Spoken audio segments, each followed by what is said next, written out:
This video will show instructors at Nashville State Community College how to create and use rubrics in D2L. First, we will go over what rubrics are and why they can be useful to both students and instructors. Then we will go over how to set up rubrics in D2L and use them to grade student submissions. A rubric is a tool that communicates an instructor's expectations and grading criteria for an assignment. All rubrics include three basic elements: criteria, descriptors, and performance levels. In D2L, criteria are listed in the left-hand column.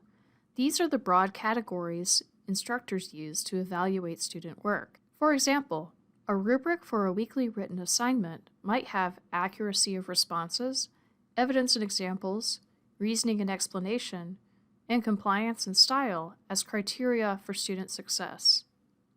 Descriptors are found inside the grid in D2L rubrics. These are the detailed descriptions of what qualifies as student success at each performance level. For example, if evidence was a criterion, a description of exemplary use of evidence might be something like, responses use appropriate evidence to support any claims made. And finally, performance levels are found across the top. Performance levels are basically a kind of rating scale. They are used to rank student performance from best to less good for each criterion.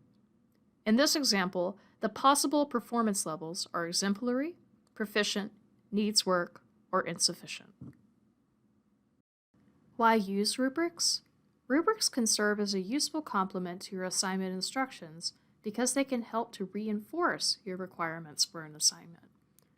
Rubrics can help to clarify your expectations for students because they explicitly lay out what criteria they will be scored on and what qualifies as exemplary or less than exemplary work. This is especially useful if you are scoring according to somewhat subjective criteria, as is often the case with essays and projects, by providing more objective, measurable descriptions of success. Rubrics can also be useful to instructors. They can help to ensure consistency and fairness in grading, and they can help save instructors time they would spend writing the same repetitive feedback on many student submissions. To create a new rubric in D2L, open the course you wish to create a new rubric in. Select Edit Course in the navbar. Under Assessment, select Rubrics. Any existing rubrics you have created will be listed in a table on this page. To create a new rubric, select New Rubric at the top of the screen. On the next screen, you will see a blank rubric. The columns represent the performance levels, labeled levels 4 through 1 by default. The rows represent different criteria. You can add as many rows or columns as you wish using the plus icons on the side and below the table. The spaces in the grid are where the descriptors for each level will go. Note that as you start to fill in this grid, you do not need to save your work. D2L will autosave the rubric as you work on it. First, set the rubric status to draft using the drop-down menu in the top right corner. This prevents students from seeing the rubric until it is published. Next, give your rubric a descriptive name. Next, you need to decide what type of rubric you want to use using the drop-down Type menu below the name text box. There are two types of rubrics available in D2L: holistic and analytic. A holistic rubric evaluates all criteria together, or holistically on a single rating scale. Here is an example of a holistic rubric in D2L for an essay assignment. In this example, the essay would be given a single performance rating, either exemplary, proficient, developing, or needs work. The criteria for an essay at each level is described with all criteria for success evaluated together at once: the quality of the argument, organization, and use of evidence. However, the weakness of holistic rubrics is that some submissions will inevitably fall somewhere in the middle of these broad categories. For instance, what if a student turns in an essay that has a clear argument and good use of course materials, but is slightly disorganized? Should it be scored as exemplary or proficient?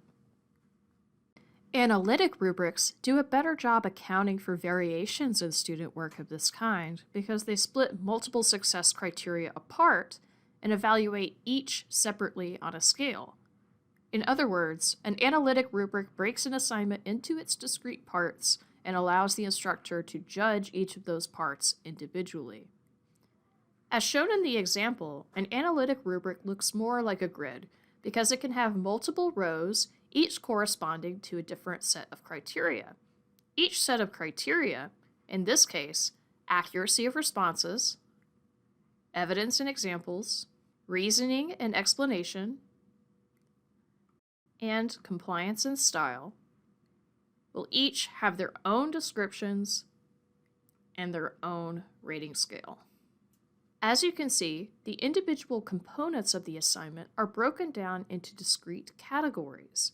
Each of these categories are then ranked from insufficient to exemplary, with each performance level having its own detailed description.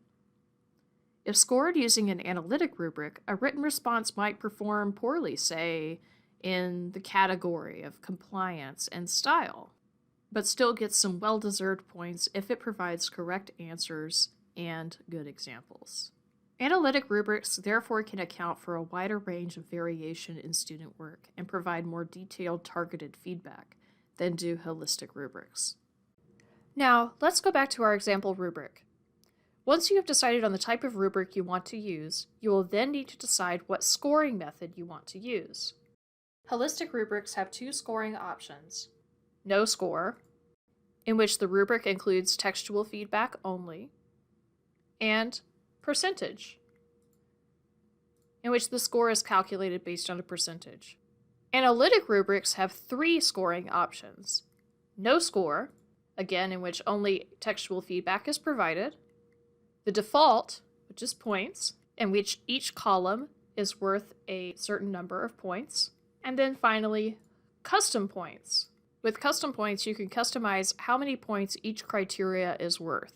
Custom points is especially useful because it allows you to weight certain more important categories more heavily. For example, you might choose to make the content of an essay worth up to 12 points, while assigning fewer points to less important criteria, such as mechanics or other aesthetic or stylistic concerns. In this example, we will use an analytic custom points rubric.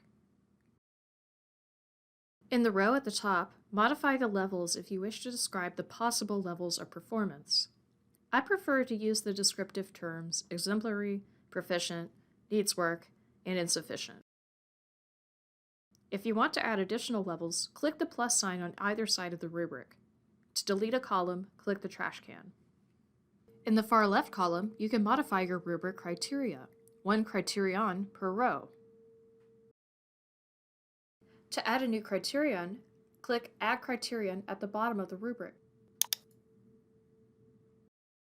You can also add additional criteria groups using the button at the bottom of the rubric, which allow you to group different related criteria together.